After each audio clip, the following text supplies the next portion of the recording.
നാളും ഞാനങ്ങനെയാ നിന്നോട് പെരുമാറിയിട്ടുള്ളൂ. ഒരു വാക്കിലോ പ്രവൃത്തിയിലോ ഞാനിന്നുവരെ നിന്നെ വേദനിപ്പിച്ചിട്ടുണ്ടോ രാജു? ഇല്ല, ഒരിക്കലുമില്ല. പക്ഷെ നീ ഋതികാമ്മയോട് ചെയ്തോർക്കുമ്പോ കാവിൽ വെച്ച് നടന്ന കാര്യങ്ങൾ വീണ്ടും വീണ്ടും എന്റെ മനസ്സിലേക്ക് വരുമ്പോ എനിക്ക് നിന്നോട് ദേഷ്യം തോന്നുക മോനെ. നിന്നെ തല്ലണമെന്നും ചീത്ത പറയണമെന്നൊക്കെ ഉണ്ട് എനിക്ക്.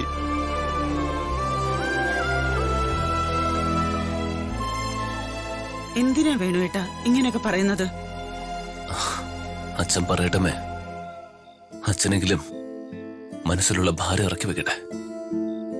ഇല്ല മോനെ, ഈ അച്ഛന്റെ മനസ്സിൽ തന്നിരിക്കുന്ന ഈ ഭാരം അങ്ങനെ ഇറക്കി വെക്കാൻ പറ്റുമെന്ന് തോന്നണില്ല. ആ പെൺകുട്ടിയെ ഓർത്ത് എന്റെ ഉള്ളു നീറുക. മതി വേണുവേട്ടാ, നിങ്ങൾ ഇങ്ങനെയൊക്കെ പറഞ്ഞ അതവന് വിഷമാവും. വിഷമോ? ഇവനോ? ഇല്ല രാധേ, നമ്മുടെ മകന് ഇതൊന്നും കേട്ടാ വിഷമമുണ്ടാവുന്ന എനിക്ക് തോന്നണില്ല. കുറച്ചെങ്കിലും അലിവുള്ള മനസ്സായിരുന്നു നമ്മുടെ മകനെങ്കിൽ അവൻ ആ പെൺകുട്ടിയോട് ഇങ്ങനെ ചെയ്യുമായിരുന്നില്ല. വേണുവേട്ടാ, ഞാനൊന്ന് പറഞ്ഞു തീർക്കട്ടെടി. രാജു, എല്ലാത്തിനും നിനക്ക് നിന്റേതായ 1000 ന്യായങ്ങൾ മനസ്സിലുണ്ടാവും. പക്ഷെ നീ ഓർത്തോ, നീ ചെയ്തത് തെറ്റാണ്. ഋതികാമ്മയോട് നീ ചെയ്തത് മാപ്പർഹിക്കാത്ത തെറ്റാണ്. എല്ലാം തെറ്റായിരുന്നു എന്ന തിരിച്ചറിവ് നിനക്കുണ്ടാവുമ്പോ ഒന്ന് പശ്ചാത്തപിക്കാൻ പോലും നിനക്ക് കഴിഞ്ഞെന്ന് വരില്ല. ഇന്ന് ഈ കുടുംബത്തിൽ വീണ ഋതികാമ്മയുടെ കണ്ണുനീരിന് നീ കണക്ക് പറയേണ്ടി വരും മോനെ. നീ കണക്ക് പറയേണ്ടി വരും.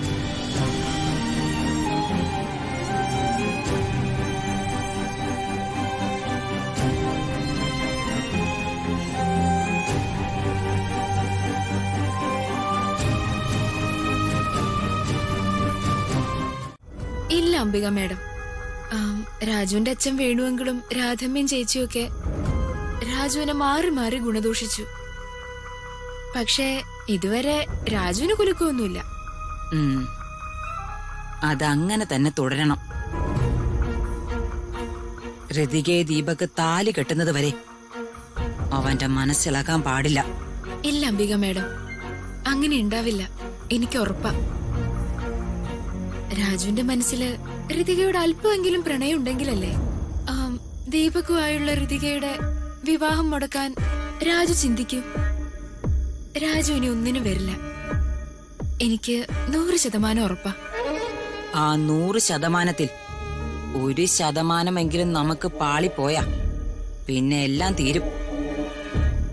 ഋതികയെ അവന് വേണോന്ന് അവന്റെ മനസ്സിൽ തോന്നിയാ പിന്നെ നമ്മൾ ഈ ചെയ്യുന്നതൊക്കെ വെറുതെ ആവും. കുറച്ചു മുമ്പ് കൂടി രാജുവിനോട് വേണുവെങ്കിൾ പറയുന്നതേ ഞാൻ മാറിയെന്ന് കേട്ടതാ.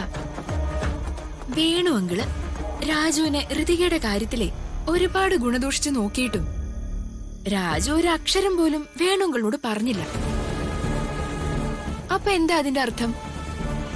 രാജുവിന് ഋതികനെ വേണ്ടെന്നല്ലേ? ആ അർത്ഥവും വ്യാകരണവും ഒക്കെ അവിടെ നിക്കട്ടെ.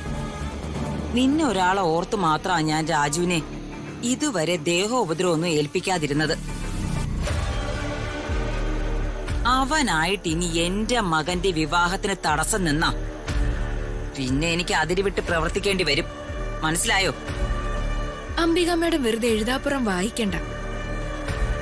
രാജു നടക്കാൻ പോകുന്ന വിവാഹത്തിൽ ഇടപെടില്ല. ഇടപെടാതെ ഞാൻ നോക്കിക്കോളാം. നിന്റെ ശ്രദ്ധാവലയത്തിൽ അവനുള്ളതാ എന്റെ ഏക ആശ്വാസം. പിന്നെ എന്തെങ്കിലും സംശയിക്കുന്ന രീതിയിൽ രാജുവിന്റെ വീട്ടിൽ എന്തെങ്കിലും നടന്നാ നമുക്കെതിരെ ചെറിയ നീക്കമെങ്കിലും ആരെങ്കിലും പ്ലാൻ ചെയ്താ അതപ്പ തന്നെ നീ എന്നെ അറിയിക്കണം. അറിയാലോ, ഇത് നിന്റെയും കൂടെ ജീവിത പ്രശ്നമാ. അങ്ങനെ ഒരു പ്രശ്നം ഉണ്ടായാ അത് പരിഹരിച്ചു എന്ന് പറയാനേ ഞാൻ അംബിക മേഡത്തിനെ വിളിക്കൂ. എന്താ അതുപോരെ? മതി. പിന്നെ ഉള്ള സമയം കൊണ്ട് നീ അവനോട് പരമാവധി അടുക്കാൻ നോക്കണം. ഇത്രയും സാമർത്ഥ്യക്കാരിയായ നിനക്ക് അവന്റെ സ്നേഹം പിടിച്ചു പറ്റാൻ കഴിയും രമ്യേ. ആ, ഞാൻ ശ്രമിക്കുന്നുണ്ട് മാഡം. ശരി, എന്തെങ്കിലും ഉണ്ടെങ്കിൽ നീ വിളിക്ക്. Good night രമ്യേ.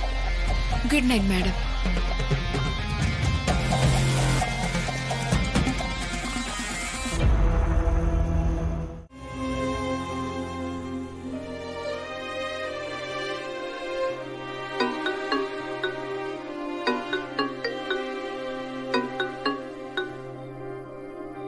ഹലോ ഋതിക മോളെ, ഇത് ഞാനാ, മീര. പറയൂ മീരാൻറ്റി, എന്താ രാത്രിയിൽ വിളിച്ച്? അത് ഋതിക മോളോട് മീരാൻറ്റിക്ക് കുറച്ച് കാര്യങ്ങൾ സംസാരിക്കാനുണ്ട്. എന്താ മീരാൻറ്റി? ഇപ്പൊ അല്ല മോളെ, എനിക്ക് മോളെ നാളെ ഒന്ന് നേരിട്ട് കാണണം. മോൾക്ക് ഞാൻ പറയുന്ന സ്ഥലത്തേക്ക് നാളെ എത്താൻ സാധിക്കോ? അതിനെന്താ മീരാൻറ്റി, ഞാൻ വരാലോ.